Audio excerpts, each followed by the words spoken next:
जी नमस्कार मेरे साथियों।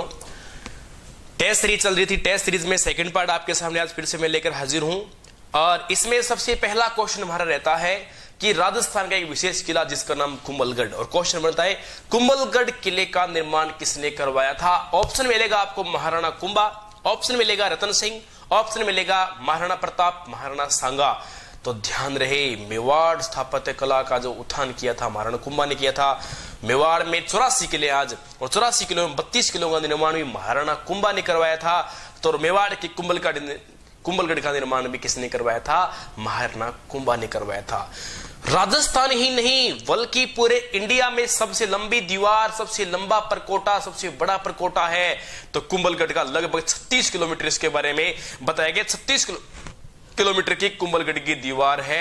यदि 36 किलोमीटर ऑप्शन में नहीं है तो आपको 35.8 करना पड़ेगा, क्योंकि क्लियर पूरा जो है वो 35.8 है। लगभग पेपर में आया था वो 36 सही माना था, तो ये इसकी विशेषता है।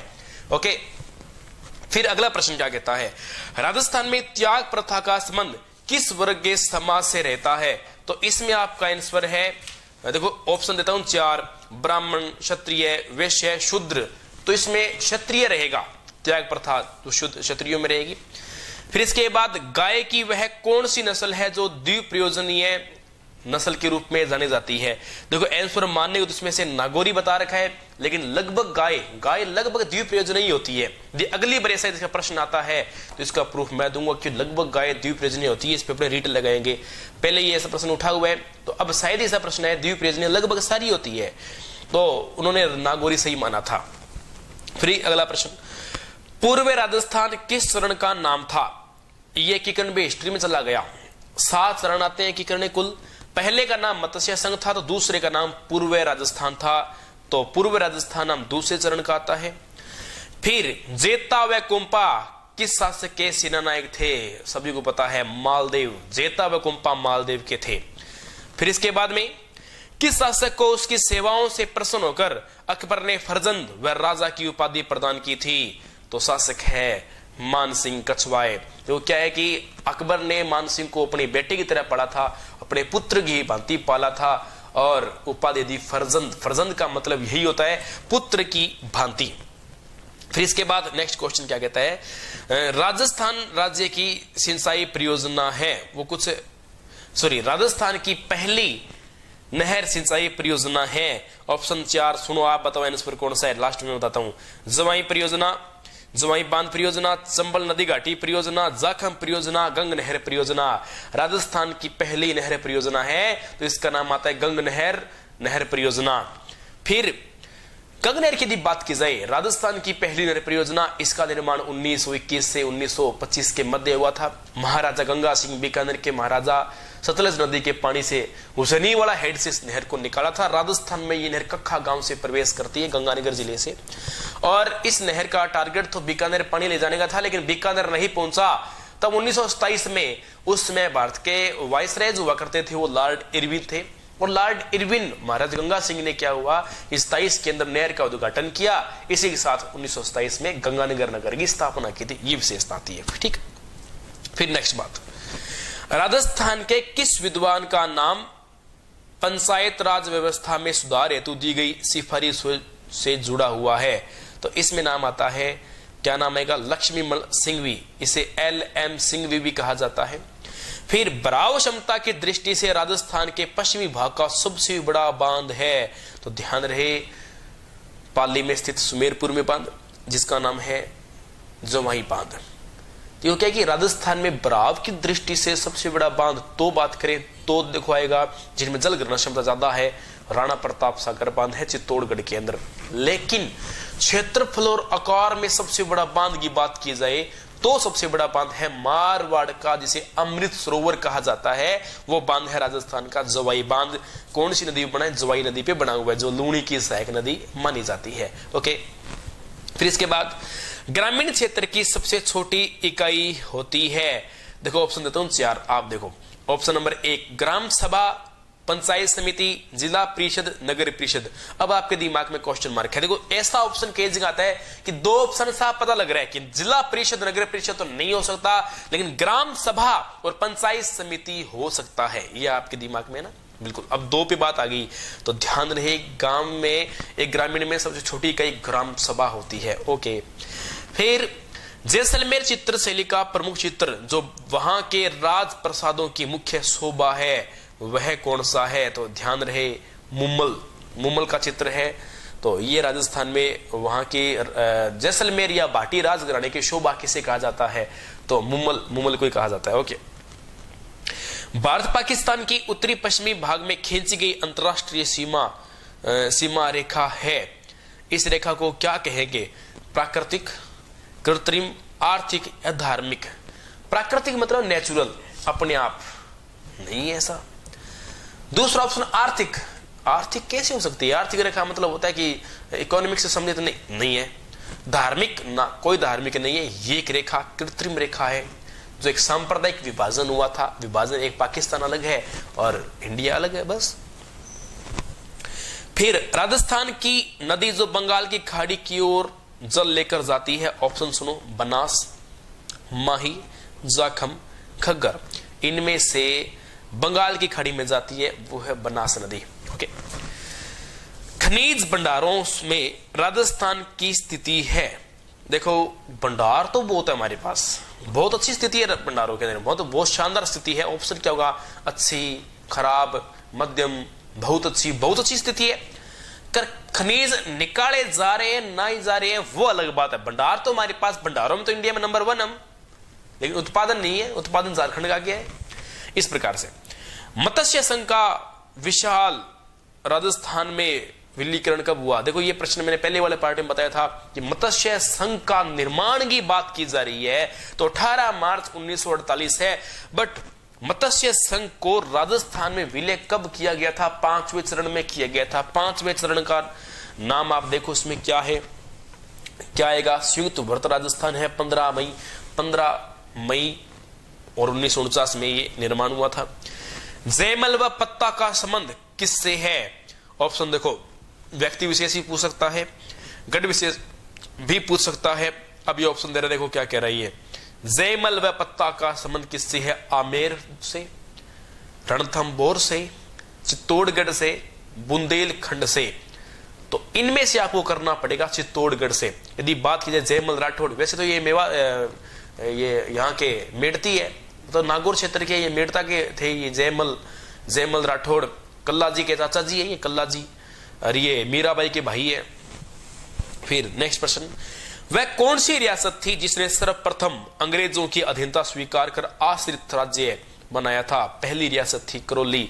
ये कहना चाहता है कि ऐसी कौन सी रियासत है जिसने ईस्ट इंडिया की जो संधि हुई थी 1817 से 23 के मध्य, उस संधि के अंदर राजपूतों संधि, उसमें अधीनता स्वीकार की थी, संधि स्वीकार किया था, वो था करौली का हरबख्शपाल सिंह था।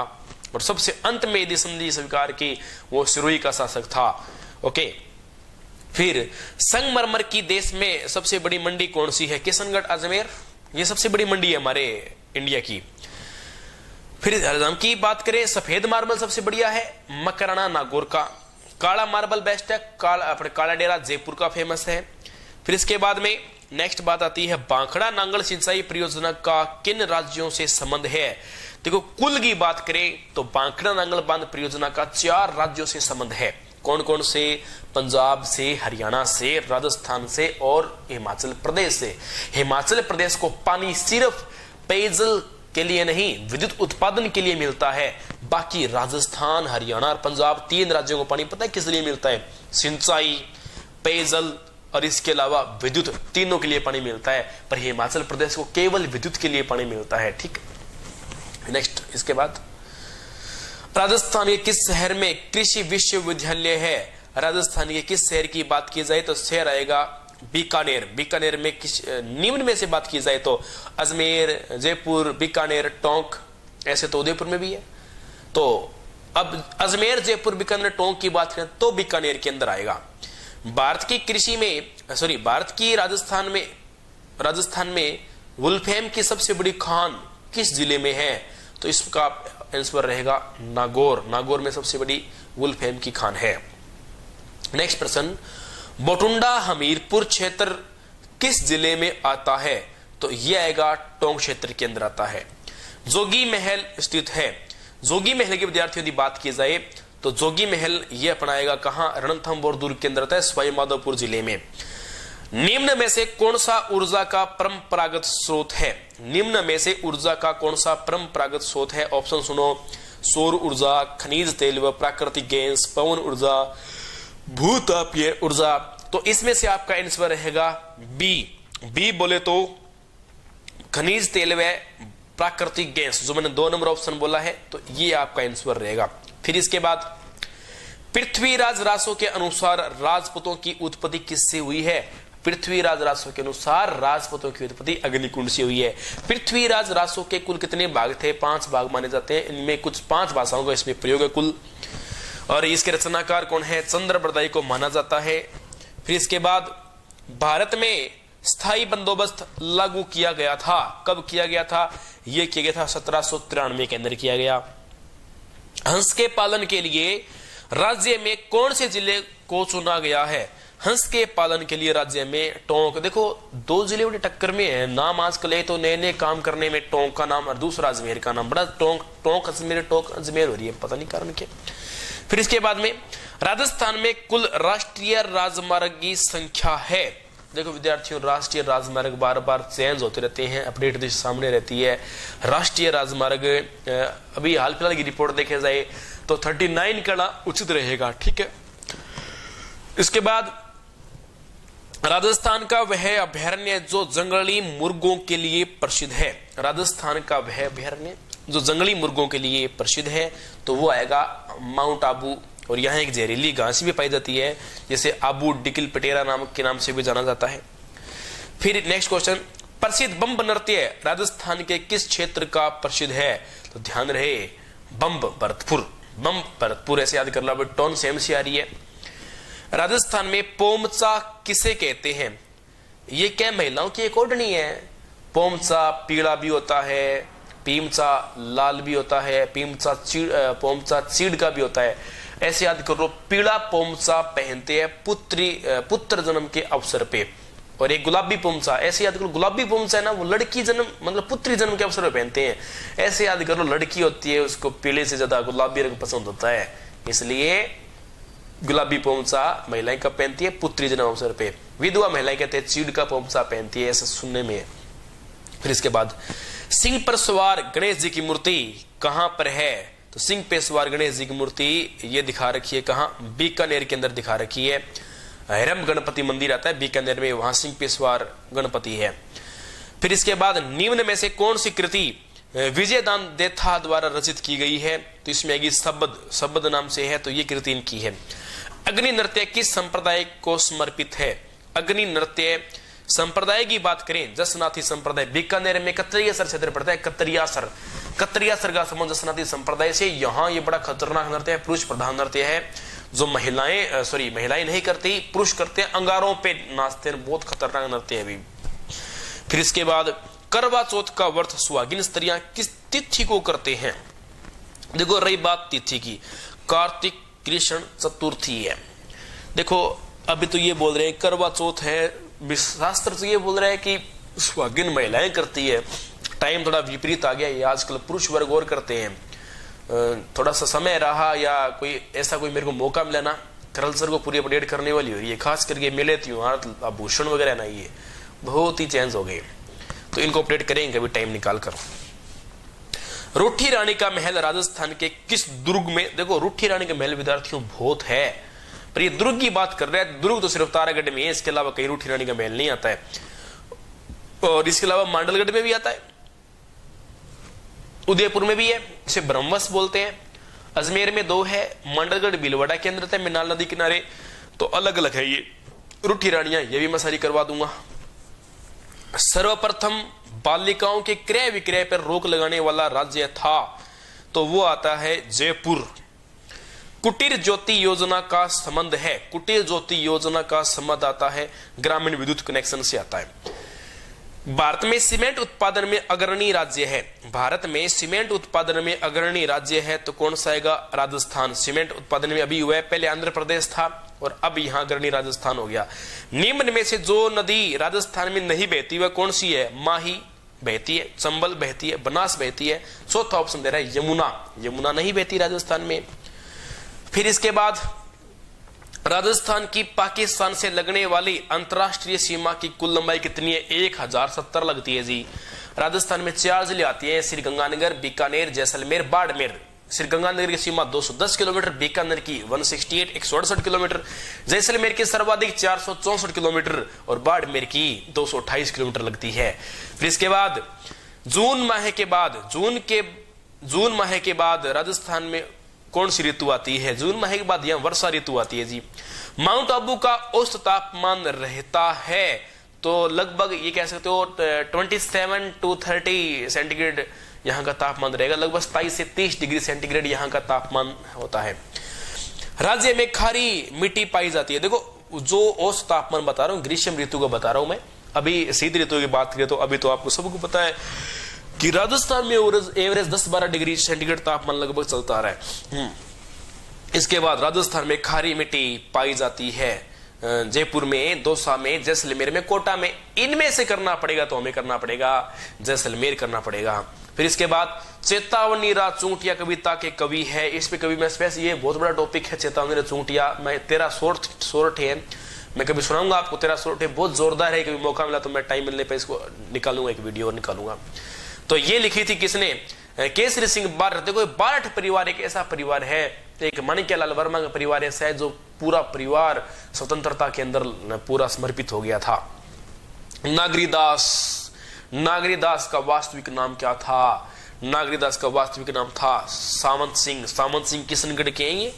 फिर इसके बाद में जिस जिले की मेहंदी प्रसिद्ध है वो जिला कौन सा है? जिला आता है पाली। पाली में एक स्थान है सोजत। सोजत की मेहंदी प्रसिद्ध है। लेकिन अब एक स्थान और ध्यान रहे, अब आप मुझे कमेंट करके बताओ कि लाल सूखी मेहंदी। वैसे मूर्ख हो आप, वैसे ना आपको कोई काम कह दे तो कोई मतलब नहीं है। कोई 2-4 बच्चों के अलावा छोड़ के कोई कमेंट में फालतू बकवास कितनी करा लो, इसके अलावा कोई ढंग से प्रश्न पूछते कोई जवाब देता ही नहीं है कोई, है ना। वैसे तो क्या पूछे, चलो कोई नहीं, फिर पूछना पड़ेगा ही। लाल सूखी मेहंदी कहाँ की प्रसिद्ध है मुझे कमेंट करके बताओगे, फिर आंसर मैं बताऊंगा अगली पार्ट के अंदर।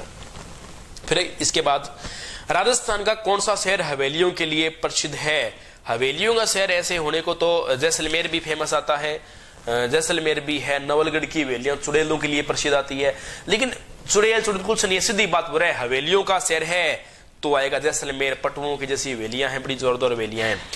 निम्न में से जयबाण नाम है, एक किले का नाम, एक दुर्ग का नाम, एक तोप का नाम, एक पुस्तक का नाम। जयबाण एक तोप का नाम है। जयबाण तोप कहां है? जयपुर के आमेर में पड़ी है, फोर्ट के अंदर। एक बार चली थी, गोड़ाई 35 किलोमीटर दूर जाकर चाकसू में गिरा था। 4000 वर्ष पुरानी सभ्यता की पुरातात्विक अवशेष उदयपुर के समीप एक गांव में पाए गए। वह गांव कौन सा है? तो गांव आएगा आहड़। आहड़ क्षेत्र में यहां सभ्यता मिली, इसे ताम्रवती सभ्यता के नाम से भी जाना जाता है। नेक्स्ट प्रश्न, दिवेर का युद्ध अक्टूबर 1582 में हुआ था और अक्टूबर 1582 में ये युद्ध हुआ था। राणा प्रताप की नई राजधानी इसके बाद कौन सी हो जाती है? चावंड इसके बाद इसकी नई राजधानी हो जाती है। प्रश्न नंबर 153, चंपारण की संधि किसके मध्य हुई थी? इसमें आपका आंसर रहेगा राणा सांगा और बाबर के, मालवा गुजरात के मध्य, सुल्तानों के मध्य हुई थी। ये क्षेत्र की बात करें तो मालवा आता है और क्षेत्र की बात करें तो इसमें गुजरात क्षेत्र इसके अंदर आता है। अगला प्रश्न क्या कहता है? युद्ध भूमि में जाते समय अपने पति द्वारा निशानी मांगने पर जिसने अपना शीश काट कर दे दिया था वह महिला कौन सी थी? वह महिला सहज कंवर कहलाती है। सहज कंवर ऐसी महिला थी जिसे पति ने मांगी निशानी और पत्नी सिर काट के दे देती है। तो एक दुआ फेमस हुआ था, कर निशानी मांगी सेनानी और सिर काट दियो शतरानी। तो इस प्रकार से ये नाम आता है इनका, सहल कंवर या सहज कंवर हाड़ी रानी है ये। बैरकपुर छावनी के प्रमुख क्रांतिकारी कौन थे? बैरकपुर छावनी के प्रमुख क्रांतिकारी यहाँ थे मंगल पांडे। पृथ्वीराज रासो का रचनाकार कौन है? चंद्र बरदाई जी को माना जाता है। लव स्टोरी ऑफ राजस्थान के रचनाकार कौन है? तो आएगा गायत्री देवी को माना गया है। बीकानेर के राठौड़ों के ख्यात के लेखक कौन है? तो यहाँ दयालदास बीकानेर राठौड़ों के ख्यात के लेखक माने गए हैं। अलवर में कौन सी बोली बोली जाती है? अलवर में मेवाती बोली बोली जाती है, यह ब्रिज भाषा बोली जाती है। प्रसिद्ध आदिवासी मेला बनेश्वर किस जिले में आयोजित होता है? डूंगरपुर बेनेश्वर में स्थान पड़ता है नवाटापुरा या नेटापुरा बोलते हैं, यहां पर यह मेला आयोजित होता है। तो विद्यार्थियों ये थे आपके लगभग 60% मैंने करवाए हैं। आपको इस प्रश्न में कोई डाउट लगता है तो आप कमेंट करके मुझे बताएं, और जो मैंने आपसे प्रश्न पूछे हैं उनका आंसर